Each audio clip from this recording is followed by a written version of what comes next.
नमस्कार, जोहार, झारखंड देख रहे हैं आप और आपके साथ मैं हूं सोनाली सिंह। बड़ी खबर धनबाद से आ रही है, जहां पर पार्वती के अंतिम संस्कार पर सहमति जो है वो बन गई है और इस मामले को लेकर सर्किट हाउस में कल रात त्रिपक्षीय वार्ता चली। इस वार्ता में टुंडी विधायक मथुरा महतो, बाघमारा विधायक ढुल्लू महतो के साथ ही बीसीसीएल के तमाम अधिकारी और मृतक पार्वती के परिजन मौजूद रहे। इस वार्ता में पार्वती के अंतिम संस्कार पर सहमति बन गई। वार्ता के बाद विधायक मथुरा महतो ने कहा कि मृतक के परिजनों की डिमांड पर बीसीसीएल अधिकारियों ने अपनी सहमति जताई है।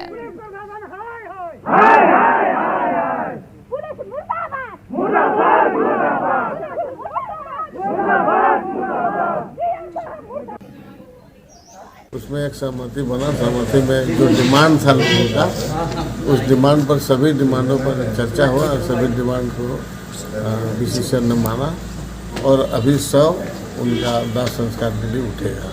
आंदोलन जो था वो समाप्त किया गया। आरोपी की गिरफ्तारी की मांग कर रहे थे दादा। देखिए, गिरफ्तारी में जो था कि उसके ऊपर केस दोनों पदाधिकारी के ऊपर हो गया है, लिखित दिया है कि वो बीसीसीएल के इस झारखंड एरिया में नहीं रहेंगे। वो दोनों पदाधिकारी बाहर रहेंगे, यहाँ रहेंगे नहीं, और केस में फेस करेगा और गिरफ्तारी में उनका होगा। दोनों पदाधिकारी के ऊपर FIR जब हुआ है तो, और ऐसे फकीरचंद महतो जिनकी लड़की थी, उसको जो टॉर्चर बीसीसीएल की तरफ से किया जाता था, जितना दिन से वो निलंबित था, सस्पेंड था, उसको पैसा सहित उनको तत्काल ड्यूटी दिया जाएगा।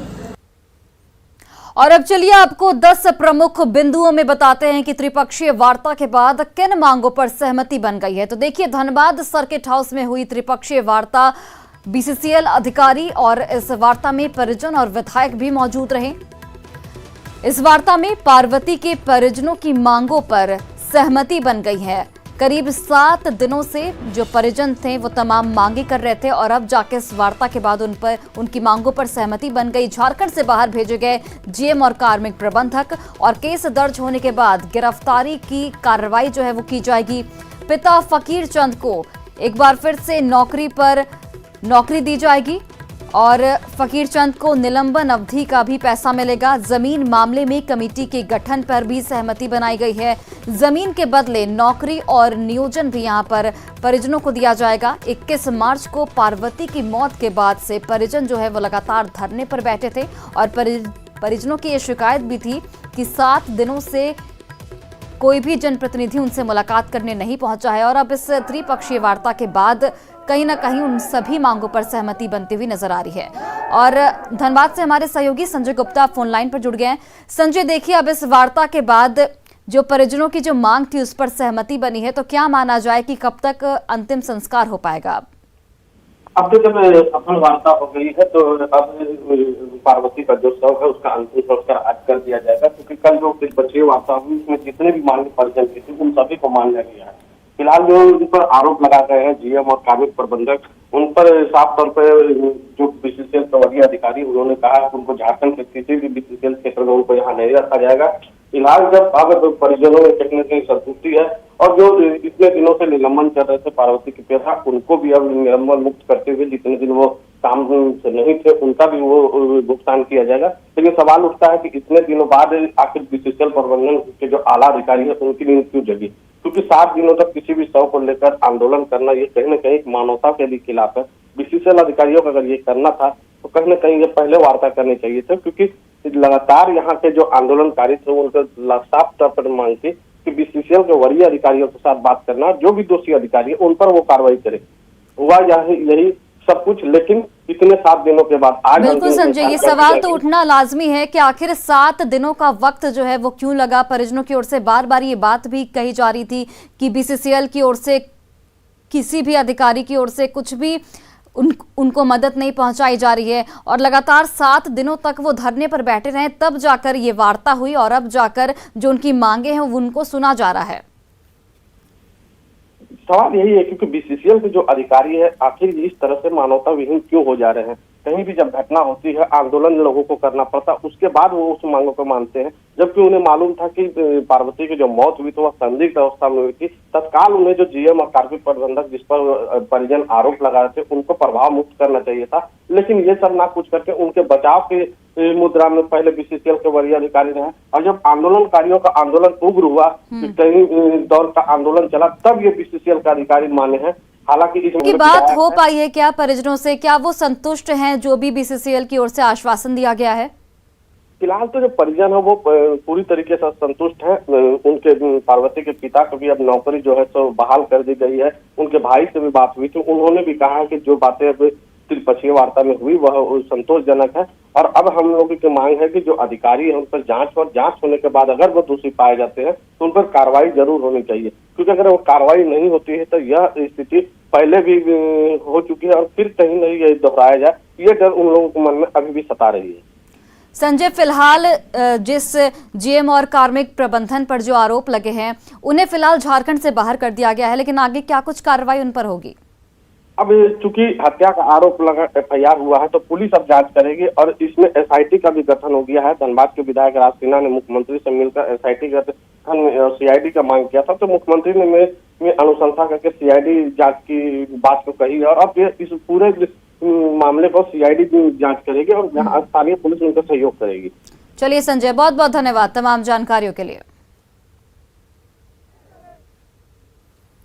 आय से अधिक संपत्ति मामले में मांडर विधायक बंधु तिर्की पर सीबीआई की विशेष अदालत आज फैसला सुनाएगी और इस फैसले पर ही उनका आगे का राजनीतिक भविष्य निर्भर करेगा।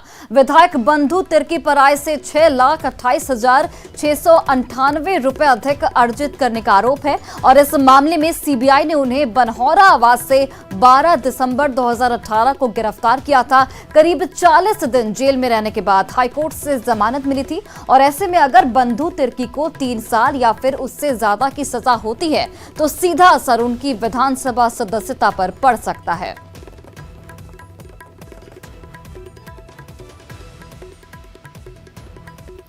तो देखिए, आय से अधिक संपत्ति मामले में बंधु तिर्की जो है वो आरोपी। बंधु तिर्की के लिए आज एक बहुत ही अहम दिन है। आय से अधिक संपत्ति के मामले में सीबीआई कोर्ट आज फैसला सुनाने जा रहा है। बता दें कि मामला 2005 से लेकर 2009 के बीच का है, जब बंधु तिर्की ने अपने कार्यकाल के दौरान 6,28,698 रुपए की आय से अधिक संपत्ति अर्जित की थी। बता दें कि सुप्रीम कोर्ट के नए नियम के अनुसार किसी भी सांसद विधायक पर अगर आपराधिक मामला होता है तो वो दोबारा चुनाव नहीं लड़ पाएगा, और इसी को लेकर बंधु तिर्की के लिए भी आज एक बहुत ज्यादा अहम दिन है, जहां अगर 2 साल या 2 साल से ज्यादा का सजा उनको सुनाया जाता है तो सीधा सीधा ये फैसला उनके सदस्यता पे असर डालने वाला है। कैमरा पर्सन संत के साथ रूपाली त्रिपाठी, न्यूज़ 18 रांची। और रामगढ़ के मुराम कला में 400 एकड़ में फैले घने जंगलों में बार बार आग लगने की घटनाएं घट रही हैं। ग्रामीण और वन प्रबंधन समिति जंगल में लगे आग को अपने स्तर से बुझाने में जुटी है, लेकिन वन विभाग कहीं नहीं दिख रहा। इस आग में कीमती वन संपदा और जीव जंतु जलकर नष्ट हो रहे हैं। यहाँ राष्ट्रीय पक्षी मोर काफी पाए जाते हैं, जिन पर भी खतरा जो है वो मंडराने लगा है। ग्रामीणों का आरोप है कि महुआ चुनने वाले और कुछ शरारती तत्व आग लगा देते हैं, जिससे पर्यावरण को भी गंभीर नुकसान पहुंचता है। मुराम कला में ग्राउंड जीरो पर पहुंचे रामगढ़ से हमारे संवाददाता जावेद खान ने इस पूरे हालात का जायजा लिया। देखिए क्या कुछ तस्वीरें सामने आई। मौजूद हूं रामगढ़ शहर से 6 किलोमीटर की दूरी पे मुराम कला जंगल में। आप हमारे पीछे देख सकते हैं, यहाँ जंगलों में किसी शरारती तत्वों ने आग लगा दिया है। आग तेजी से फैल रहा है। इस आग के जद में आकर कीमती जड़ी बूटी, जीव जंतु जल गए हैं। ग्रामीणों को जैसे ही मालूम पड़ा वो आग बुझाने के लिए एक टीम बनाकर यहाँ पहुँचे हैं। सीधे एक ग्रामीण से बात कराते हैं। बताइए किस तरह से आग लगा, कैसे जानकारी मिली, क्या कर रहे हैं? आग किस तरह से लगा ये तो पता नहीं चला, लेकिन हम लोग को पता तब चला जब हम लोग घर से ही धुआं को देख लेते हैं तो हम लोग को आभास हो जाता है कि हम लोग का जंगल में आग लग चुका है। और उसी के फ़ोन के माध्यम से सब हम लोग एकजुट होते हैं और हमारा जो वन समिति है उसके हमारा जो वन समिति का मेंबर लोग जो है काफ़ी एक्टिव है। जैसे धुआं कहीं से दिख जाता है, जिसको दिखा सब क्या अपने नुकसान इस आग में हुआ होगा?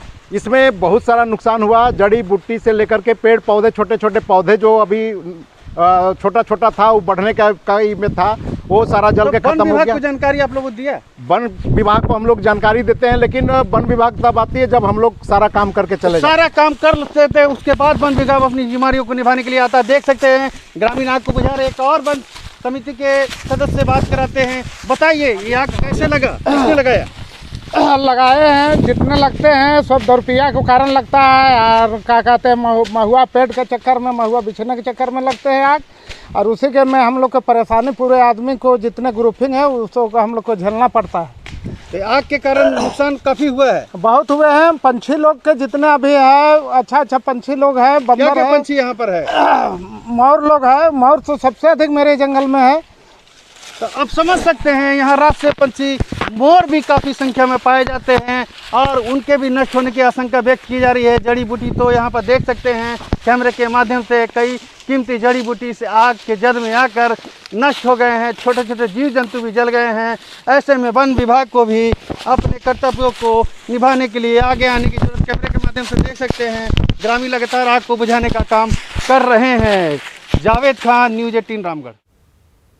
गढ़वा के धुरकी थाना क्षेत्र में महुआ चुनने वाले लोगों की ओर से सूखी पत्तियों के साथ ही झाड़ियों में भी आग लगाई जा रही है। तेज धूप और हवा से आग विकराल रूप धारण कर रही है और ये आग धुरकी थाना क्षेत्र से निकलकर मीलों दूर फैले जंगलों तक पहुंच गई है।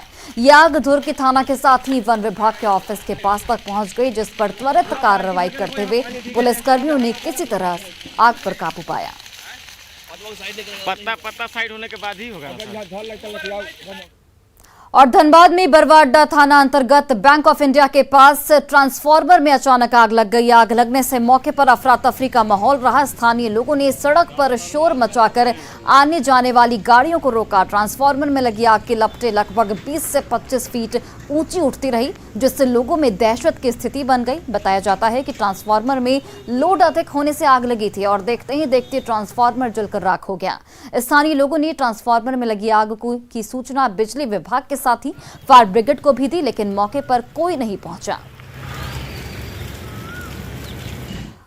और झारखंड के साहिबगंज में जहाज हादसे के बाद डूबे ट्रकों से डीजल का रिसाव लगातार हो रहा है। नदी में डीजल पानी के ऊपर तैर रहा है। आपको बताते चले कि गंगा नदी में हुए जहाज हादसे में अब तक 2 शव बरामद किए जा चुके हैं।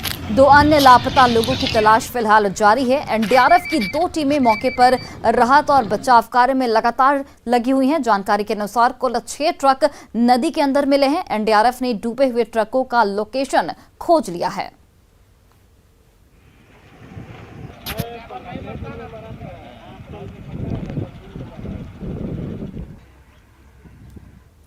और देवघर के केएन स्टेडियम में कबड्डी प्रीमियर लीग का समापन देर रात हो गया। फाइनल मुकाबले में भारतीय कबड्डी टीम के कप्तान दीपक हुड्डा मौजूद रहे। झारखंड में पहली बार इतने बड़े पैमाने पर कबड्डी प्रीमियर लीग का आयोजन किया गया। फाइनल मुकाबले में बिलासी टाइगर ने जसीडी जाबाज को हराकर खिताब पर अपना कब्जा जमाया। मौके पर भारतीय कबड्डी टीम के कप्तान दीपक हुड्डा ने कबड्डी का क्रेज बढ़ने पर खुशी जाहिर की। उन्होंने क्रिकेटर महेंद्र सिंह धोनी को अपना पसंदीदा खिलाड़ी बताया, साथ ही माही के जोश और जुनून की सराहना की। कबड्डी में और अब की कबड्डी में दिन रात का फर्क आ गया है। पहले क्या जो खिलाड़ी खेलते थे उनको घर वालों को भी ये चिंता रहती थी कि बच्चा करियर आगे कहाँ जाएगा, लेकिन अभी क्या है खिलाड़ी का फ्यूचर बहुत अच्छा हो गया। क्रिकेट के जैसे दूसरे खेलों की तरह इतनी बड़ी लीग चल रही है, पूरी दुनिया में दूसरे नंबर देखे जाने वाली लीग है कबड्डी। तो खिलाड़ियों का भविष्य बहुत अच्छा तैयार हो रहा है। आपको क्या लग रहा है फिर से स्वर्णिम युग आएगा? बिल्कुल आएगा, आ तो गया है। हम कितने दिन से देख रहे हैं, आया हुआ है। 1.5 करोड़ के प्लेयर बिक रहे हैं, हम खुद बिक रहे हैं। और इतना मान सम्मान, ये जो प्यार है आप देख रहे हैं। क्राउड पीछे देखिए कितनी क्राउड क्रिकेट देखते हैं, उसकी वजह से मुझे क्रिकेट इतना पसंद है। महेंद्र सिंह धोनी। झारखंड में नक्सलियों के खिलाफ सुरक्षा बलों के अभियान ने उन्हें बैकफुट पर धकेल दिया है। अब नक्सली जंगलों में अपनी मांद से बाहर निकलकर शहरों की तरफ रुख कर रहे हैं। चतरा और रांची में नक्सलियों की गिरफ्तारी ने इस बात पर मोहर भी लगा दी है।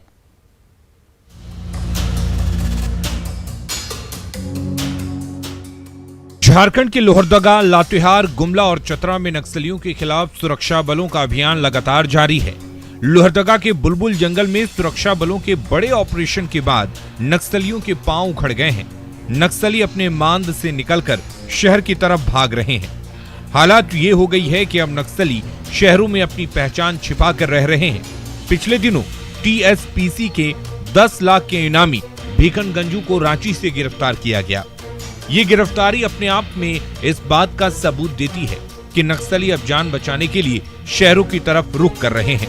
चतरा में जंगलों से निकलने के प्रयास में 3 नक्सलियों की गिरफ्तारी इसी बात के सबूत हैं।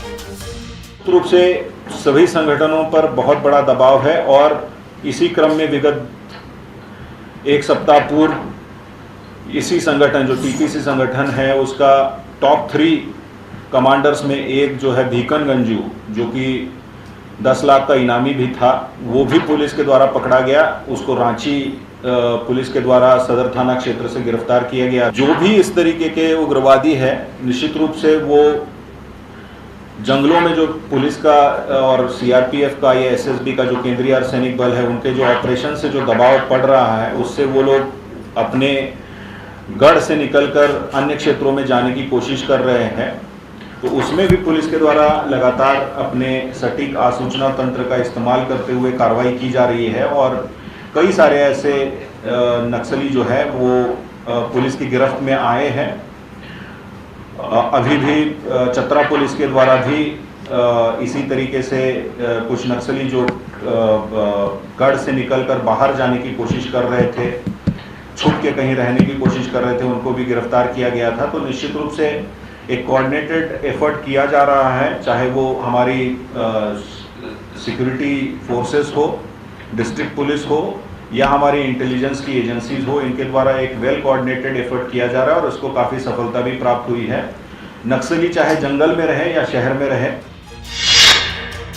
20 मार्च को 10 लाख का इनामी नक्सली भीकन गंजू रांची से गिरफ्तार। 25 मार्च को चतरा से टीपीसी का सब जोनल कमांडर रवि जी उर्फ रोहित भूया गिरफ्तार। 26 मार्च को रांची के मैकलुस्कीगंज से जेजेएमपी नक्सली अरविंद कुमार सिंह गिरफ्तार। 22 मार्च को गुमला से इनामी पीएलएफआई नक्सली बातो टोपनो उर्फ बोका गिरफ्तार। 4 मार्च को खूंटी से पीएलएफआई के 4 नक्सली गिरफ्तार। 24 फरवरी को रांची के चान्हो से टीपीसी के 4 नक्सली गिरफ्तार। जंगलों में सुरक्षा बलों के बढ़ते दबाव के कारण नक्सली अब खुद को जंगलों में ही असुरक्षित महसूस करने लगे हैं। वे अब अपने पुराने गढ़ से निकलकर शहरों की तरफ भाग रहे हैं। हालांकि मामले पर आईजी अभियान का कहना है कि नक्सली या तो सरेंडर करें या फिर कार्रवाई के लिए तैयार रहें। जंगल में रहे या शहर में रहे, ये झारखंड पुलिस और जो यहाँ जो बल, केंद्रीय अर्धसैनिक बल और जो एजेंसीज है, वो उनको कहीं से भी ढूंढ के निकालेंगे और उनके विरुद्ध जो कठोर से कठोर कानूनी कार्रवाई है वो सुनिश्चित करेंगे। सुरक्षा बलों की कार्रवाई के बाद नक्सलियों में खौफ है। ऐसे में नक्सली जंगल की बजाय शहरों को सेफ जोन मान रहे हैं, क्योंकि शहरों में आसानी से किराए पर मकान मिल जाते हैं और वो आसानी से यहाँ पहचान छिपा कर रहते हैं, क्योंकि शहरों में वेरिफिकेशन का काम सिर्फ फाइलों तक ही सीमित है। रांची से न्यूज़ 18 के लिए ओम प्रकाश की रिपोर्ट। केंद्र सरकार की नीतियों के खिलाफ 28 और 29 मार्च को ट्रेड यूनियनों ने हड़ताल का आह्वान किया है। बोकारो में हड़ताल का असर जो है वो साफ तौर पर देखने को नहीं मिल रहा है। संयुक्त मोर्चा के लोग जगह जगह कोलियरियों में झंडा बैनर लेकर खड़े जरूर नजर आ रहे हैं। वहीं मजदूर जब हाजिरी बनाने आ रहे हैं तो उनका विरोध भी किया जा रहा है। इस दौरान नोकझोंक भी हो रही है। सीसीएल कथारा क्षेत्र के जारंगडी खुली खदान में मजदूर काम करने पहुंचे और अपनी हाजिरी भी बनाई। इस दौरान मोर्चा के नेताओं ने उनका विरोध किया, लेकिन मजदूर काम पर जाने की जिद पर अड़े रहे। जबकि बीएंडके प्रक्षेत्र के खास महल परियोजना और बोकारो कोलियरी के डीडी माइंस में हड़ताल का असर कुछ दिख रहा है। सरकार की मजदूर विरोधी नीति, जन विरोधी नीति और प्राइवेटाइजेशन के खिलाफ और कोयला में जो 160 खदानों को निजी करने के खिलाफ, वेज बोट जल्द से जल्द नहीं देने के खिलाफ पूरा कोल इंडिया में बंदी का आह्वान, 2 दिवसीय बंदी का आह्वान किया गया है। और गोड्डा के गांधी मैदान में पोषण सखियों ने जोरदार प्रदर्शन किया। रैली में शामिल पोषण सखियों ने कहा कि शिक्षा मंत्री ने उन्हें आश्वासन दिया था, लेकिन उनकी नौकरी खत्म हो गई। इस दौरान पोषण सखियां पोड़ाहाट विधायक प्रदीप यादव के आवास पर पहुंची और सीएम के खिलाफ नारे लगाते हुए विधायक प्रदीप यादव को ज्ञापन सौंपा। पोषण सखियों ने कहा कि नौकरी से हटाने के बाद वो दाने दाने को मोहताज हो गई हैं।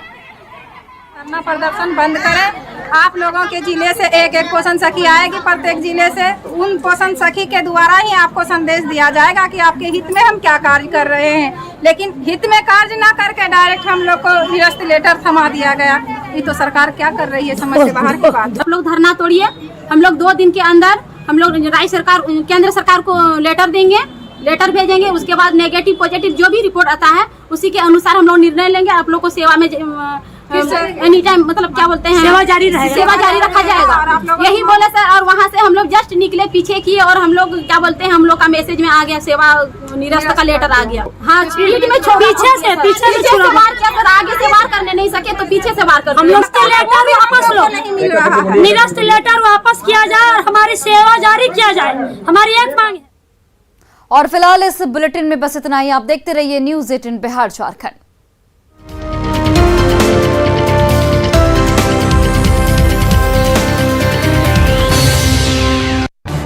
इस न्यूज